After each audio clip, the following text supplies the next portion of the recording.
for several different reasons, but really the main primary reason is genetics. So a lot of it depends on what age your parents went gray. Now, if you look at the normal age when people start to grow gray, some of that depends on your ethnic background. So for example, people who are Caucasian tend to go gray in their mid-30s. People who are Asian tend to grow gray in sort of their late 30s. And then people who are African American, they tend to go gray maybe in their early to mid 40s. There are other factors. One of the factors that we talk about is smoking. So people who are smokers definitely have a higher risk of turning gray at an earlier age. And there have been studies that have linked things that cause stress to our body to lead to premature graying. And some of those conditions are things like pollution, emotional stress, even ultraviolet light has been linked to it. And then there are some medical conditions that have been linked to early graying of the hair. And one of those is changes in thyroid levels.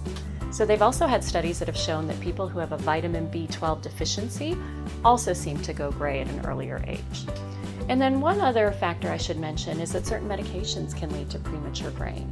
Now, these are not commonly used medications, but some of the medications that are used for chemotherapy or for treating inflammatory diseases, some of those medications have been linked to premature graying of the hair.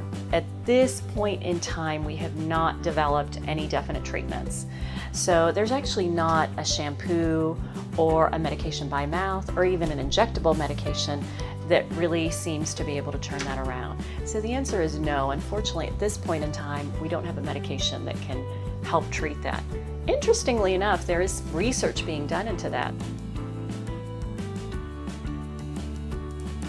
That's sort of a common folktale that's out there.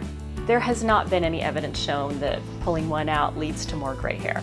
So at this point in time, we actually recommend if you just have a few gray hair, plucking those gray hairs is actually a fine way of dealing with it. Although I would caution you, if you're going to pluck gray hair, you don't want to color your hair right afterwards.